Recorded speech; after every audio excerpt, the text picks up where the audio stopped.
Coming up on this episode of Timberwolves Weekly, the football team traveled down to Findlay for a contest with the Oilers. We'll recap a successful week of Northwood athletics. We'll preview everything that's coming up this week, and we'll tell you about a huge event that's on campus this weekend for the athletic department. Timberwolves Weekly starts right now.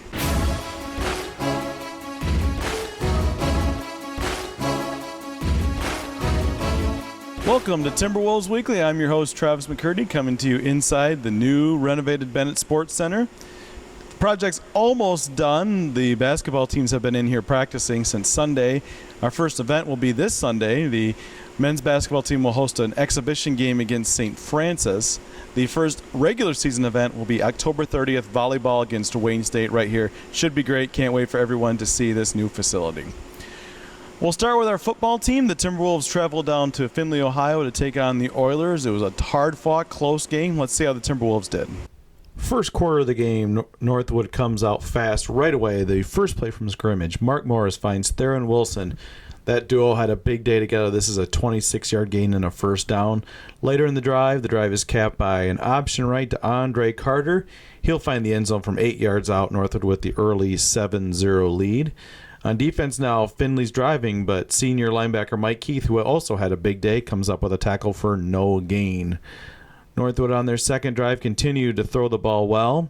Morris again finds Theron Wilson. This is a 35-yard gain on this one.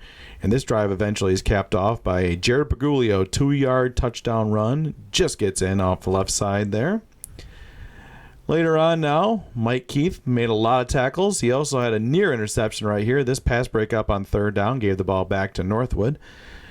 Later on, Northwood special teams, always among the best in the league, come out with a good play right here. Vashon Nutt finds some running room left. He nearly breaks this one in the open. Still a 39-yard return.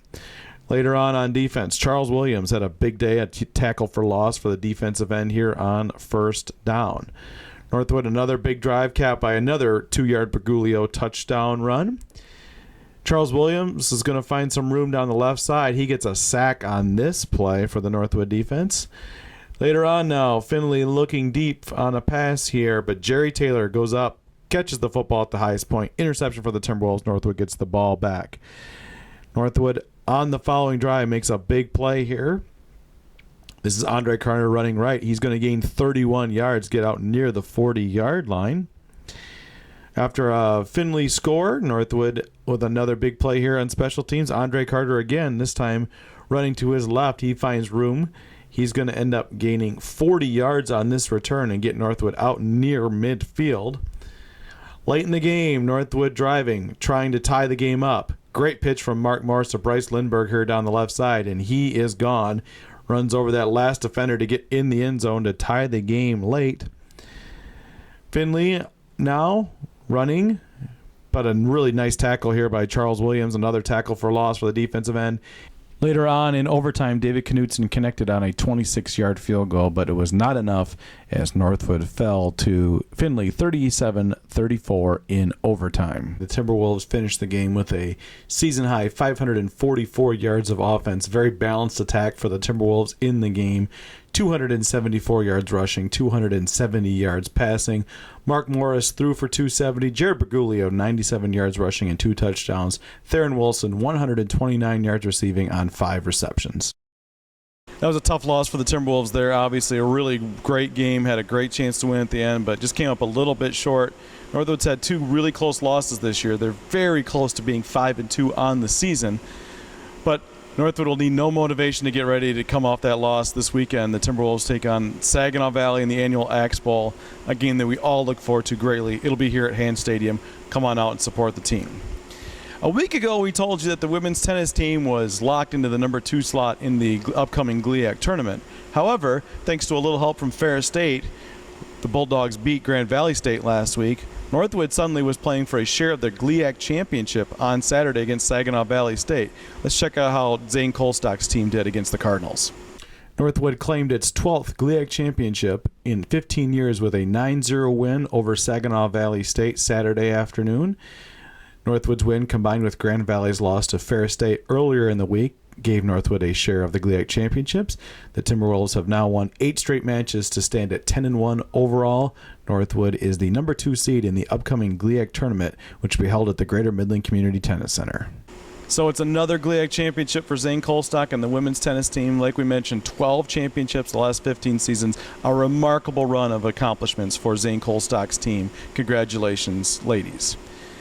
A lot of success happened on the field this week for the Timberwolves across many sports. Let's see how Northwood did across the athletic department.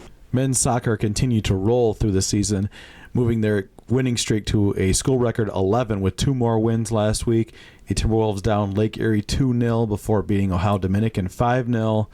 Joey Sinsoni and Mikey Ankoviak scored against the Storm, while James Vaughn, Adam Thomas, James DeCosmo, and Andrew Nugent all scored for the Timberwolves. Johannes Dorobo earned GLIAC Defensive Player of the Week honors for his shutouts. He now has gone 754 minutes since last allowing a goal. Northwood is now up to number 8 nationally, the highest ranking in school history.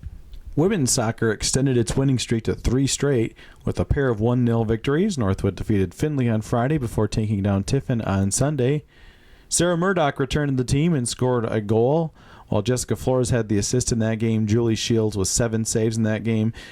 Then on Sunday against Tiffin, Sarah Lamphere had her second goal of the season, Flores with another assist, Julie Shields with another shutout.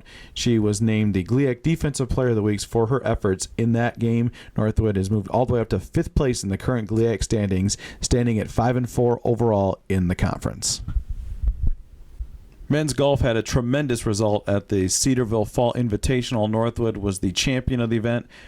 With a team score of 577, Northwood shot a 3 under par total of 286 the first day before finishing with 2 over par total of 291 on day 2. That 577 total was 1 over par and is a school record for a 36-hole event. Paul Otsby was the overall champion, 70-69 to finish at 139 overall. That's 5 under par. Matt Benson was second overall at 3 under par, 70-71. Northwood won the event by 44 shots. Northwood had a solid performance at the crossover in Aurora, Illinois.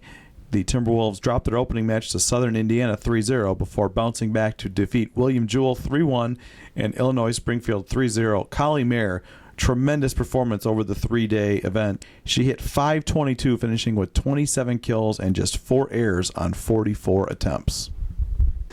So it's really turned out to be an outstanding fall season for the Northwood Athletic Department. Men's soccer currently tied for first. Women's tennis winning the GLIAC championship. Women's soccer getting up into the top 5 in the league. And men's golf with a great result at the Cedarville Invitational. Combining all the results for the weekend, Northwood went 12-2 last week between all of the sports. So a really great week. Congratulations to everyone. And of course, the fall season is still in full swing, and we have a winter sports season team getting underway this week. Let's check out what's coming up in Northwood Athletics. This week's events get underway on Friday, October 23rd, as the 8th-ranked men's soccer team travels to Findlay for a 3 p.m. match. That's a big matchup between 2 of the top 4 teams in the GLIAC right there. That evening, the women's tennis team will open play at the GLIAC tournament at the Greater Midland Community Tennis Center with a match against Saginaw Valley. Then at 7 o'clock that night, the volleyball team will travel to Malone for a 7 p.m. match. Also at 7 o'clock Friday night, women's soccer will play Michigan Tech on the road in Houghton. On Saturday, October 24th, the cross-country team will compete in one of their biggest events of the year, the GLIAC Championships. Also on Saturday, for the women's tennis team, will be the second round of the GLIAC tournament against an opponent to be determined. And at 1 o'clock on Saturday, of course, it's the Axe Bowl, Northwood, Saginaw Valley from Hant Stadium. Then at 2 o'clock, the volleyball team will travel to Walsh to round out their Ohio trip. Then on Sunday, October 25th, women's tennis will play in the final round of the GLIAC tournament. At noon, women's soccer will travel to northern Michigan, while at 1 o'clock, men's soccer will take on Tiffin on the road. And it's basketball season starting up on Sunday as well, as men's basketball will have their first exhibition game of the season against St. Francis of Indiana. That's at 2 o'clock in the renovated Bennett Sports Center. So obviously the Axe Bowl will highlight the home events this weekend. One event that was not mentioned there that is coming up this weekend is our 10th annual Athletic Hall of Fame ceremony. Another tremendous class highlighted by the induction of the late Pat Rima into our Athletic Hall of Fame. Should be a great night Saturday night at the Hawk Student Life Center. Our athletes of the week this week, it was a tough choice. We had some great accomplishments across many sports, but we went with someone from the women's soccer team and the men's golf team. Here are your athletes of the week. Our men's athlete of the week is Paul Otsby from the men's golf team. He led the team to a record-breaking win at the Cedarville Invitational, claiming medalist honors at the event. He shot a personal best 2-round score of 139, carding rounds of 70 and 69 on the par 72 layout. Otsby led Northwood to a team score of 1 over par 577, which is the lowest 36-hole total in school history. Northwood won the event by 44 shots over second-place Ohio Dominican. Our women's athlete of the week is Julie Shields from the women's soccer team. The senior goalkeeper picked up 2 shutouts and a pair of 1-0 Northwood wins last week. She made 7 saves in the win over Findlay on Friday before making a pair of saves in another 1-0 win over Tiffin on Sunday. Shields currently ranks 3rd in the GLIAC in goals against at 1.03 and 5th in save percentage at .815. That's going to do it for this episode of Timberwolves Weekly. Thanks again for watching us each week. Make sure you like us on Facebook and follow us on Instagram and Twitter, and also check out all of our videos on our YouTube channel. This is Travis McCurdy signing off. Keep fighting. Go Mad.